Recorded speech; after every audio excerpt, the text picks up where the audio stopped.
and welcome to Tech Law Talks. I am Anthony Diana, a member of Reed Smith's Tech and Data Group. In each episode of this podcast, we will discuss cutting-edge issues on technology, data, and the law.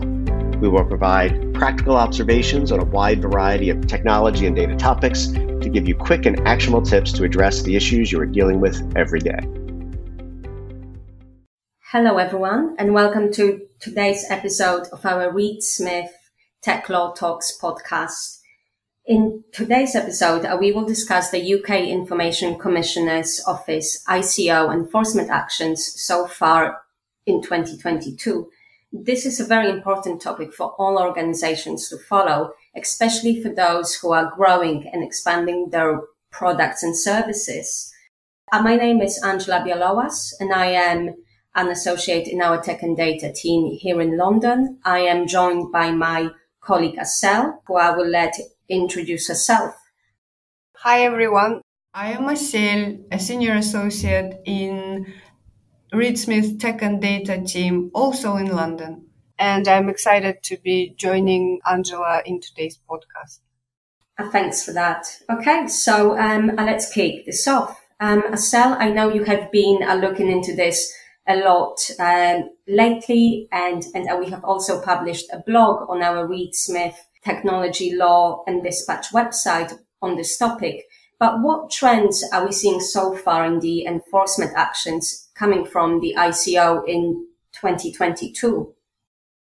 So just to clarify, for those who are not familiar with the abbreviation, the ICO stands for the Information Commissioner's Office, and it's a data protection authority that looks after the enforcement and implementation of the UK GDPR and the UK Privacy and Electronic Communications regulations. So in the first quarter of 2022, the ICO has imposed 26 enforcement actions. Most of them were monetary penalties ranging from £2,000 to £200,000, and there were 11 enforcement notices. So just to explain, enforcement notices are actions that the ICO would require an organization to take or refrain from taking. So we will cover or give you examples of specific fines that were imposed. But I wanted to say that most of the fines are around unsolicited marketing activities such as nuisance calls and spam. There were two that related to data subject rights infringements, and one related to a failure to apply security measures around personal data. So, Angela, a question to you. How does this compare to the ICO's enforcement actions in the past? Yes, so I actually think it is a fairly close match. So infringements of a direct marketing rules have historically accounted for a majority of the ICO enforcement actions since the entry into force of the Privacy and Electronic Communications regulations. But I also think it is worth noting that during the COVID pandemic, the ICO's focus in 2020 as well as 2021 has been to really support organizations and take a much more pragmatic approach to enforcement. And so in this way, it is a little bit difficult for us to compare the numbers. But now that the pandemic restrictions are largely over, the ICO is on track and has promised to act with speed when it comes to enforcement. And so in a way, because of this, I have no doubt that the enforcement this year will look a lot different than at what it did in the past 2 years. But once again, the focus historically remains exactly the same, and that is the focus on a direct marketing rules, nuisance calls, etc. And I think just on the topic of changes, Asel, how do you think that Brexit will affect any of the enforcement efforts? Since Brexit, there have been a few changes that are worth mentioning, and I'm going to cover two changes. So the first one to mention is the change of leadership at the ICO. Elizabeth Denham has been replaced by John Edwards, and he started his role as the Information Commissioner in January this year. The change in leadership gives the ICO an opportunity to make changes to potentially change priorities and approaches to enforcement action. So, for example, the ICO may finally take advantage of not having to consult with the EU data protection authorities as it was required before Brexit as part of one-stop shop rule. So, for example, in April, the European Data Protection Board issued draft guidelines on the calculation of administrative fines under the EU GDPR, and organizations are submitting their views on that. However, once the guidelines are approved, the ICO doesn't actually have to follow those guidelines. It will follow its own regulatory action policy. So the ICO will be a lot more flexible and hopefully will make decisions on enforcement action quicker. So the second big change is also the announcement of the UK government last week on the big reforms of the data protection regime in the UK. And the changes are intended to achieve greater personal data use, enable economic growth by removing barriers, reducing obstacles caused by the requirements of the GDPR. So the UK government is convinced that the proposed changes are capable of maintaining high standards of data protection to maintain the European adequacy decision. So maybe just to give a couple of examples of the changes, although it is going to be a subject of a separate podcast. But one of the examples is cookies. So basically, in the long term, the government would like to move away from opt-in consent and to introduce opt-out consent for cookies. In the short term, the government is thinking to add audience measurement cookies to the list of cookies that do not require opt-in consent. The second point to mention as part of the kind of change in the data protection regime is the government's intention to kind of change the data transfer rules. So there is a plan to empower the Secretary of State to introduce new alternative transfer mechanisms that will be based on pragmatic and proportional approach to data transfers. So this is in addition to certification schemes. So we will have to wait and see what those changes are going to look like in detail. So that was kind of the GDPR side of the reform. The reform also covers the rules under the privacy and electronic communication regulations, which are, pertinent to our discussion on enforcement action, as most of the enforcement action is under those kind of rules. So the government is suggesting to introduce a requirement for communication providers to notify the ICO of suspicious levels of traffic on their networks to kind of reduce nuisance calls. And also they plan to empower the government to require telecoms companies to block nuisance calls at source. So quite kind of an expanse of powers there. And the last thing to mention about the reforms is the increase of fines. So currently the maximum fines that can be imposed under the PECR is £500,000.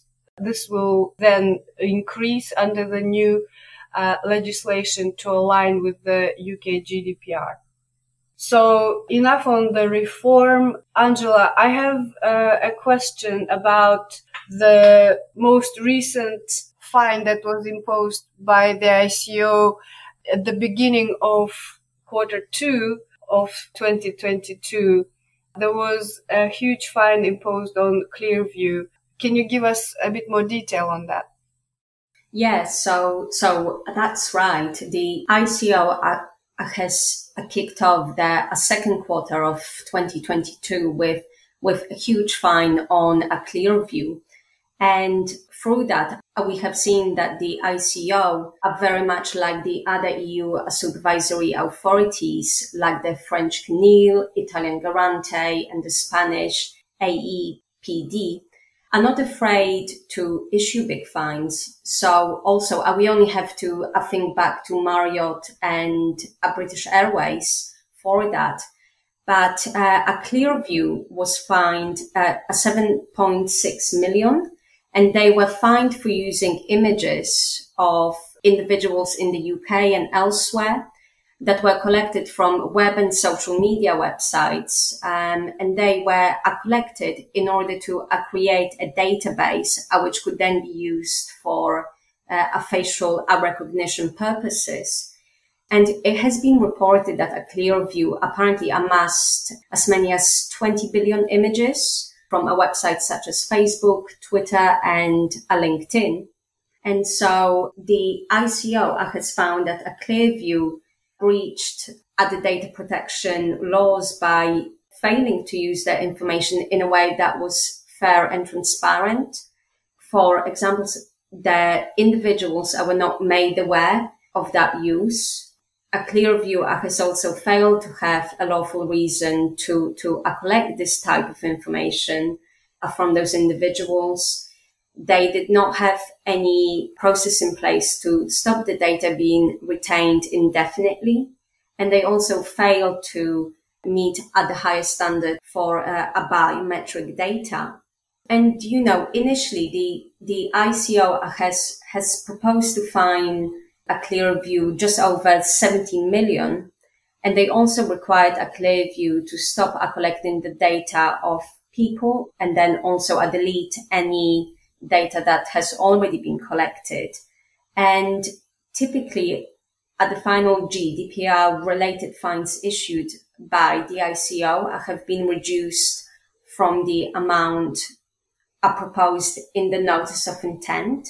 So example, the final fine imposed on British Airways was 20 million compared to a proposed fine of 183 million. And the final fine imposed on Marriott was 18 million compared to a proposed fine of 99 million. But, whichever way you look at it, I think that even with the reduced fines, like on Clearview, Marriott or BA, I think these fines are still effective in actually making everyone sit up and listen to a data protection law and data protection enforcement. And in this way, we are seeing all of these increasing fines, and Clearview, which I've just given an example of, is just one of those fines. And I guess just wrapping things up, I wonder whether organizations can take any lessons away from example, Clearview, away from the recent changes in leadership. I wonder whether you have any thoughts on that, Sal. Thank you, Angela. I think with the upcoming changes, it will be important for organizations to keep an eye on what will ultimately be approved as new legislation in the UK on data protection.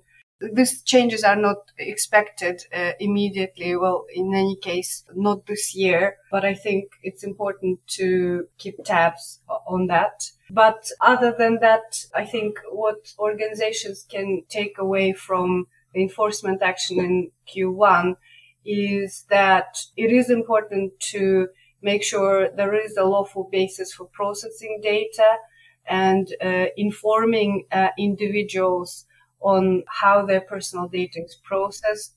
There is still a huge focus on compliance with direct marketing rules and with the increase of fines. there will be expected kind of further focus on this from organizations.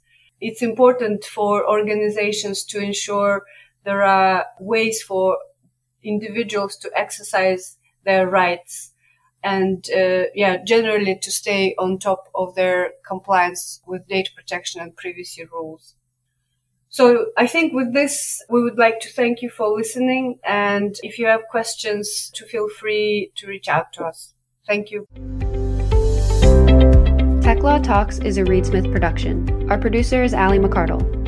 For more information about Reed Smith's tech and data practice, please email techlawtalks@reedsmith.com. You can find our podcast on Spotify, Apple Podcasts, Google Podcasts, Stitcher, and reedsmith.com, and our social media accounts at Reed Smith LLP on LinkedIn, Facebook, and Twitter.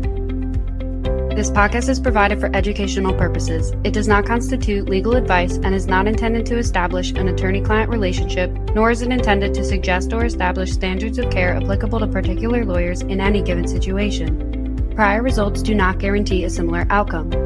Any views, opinions, or comments made by any external guest speaker are not to be attributed to Reed Smith LLP or its individual lawyers.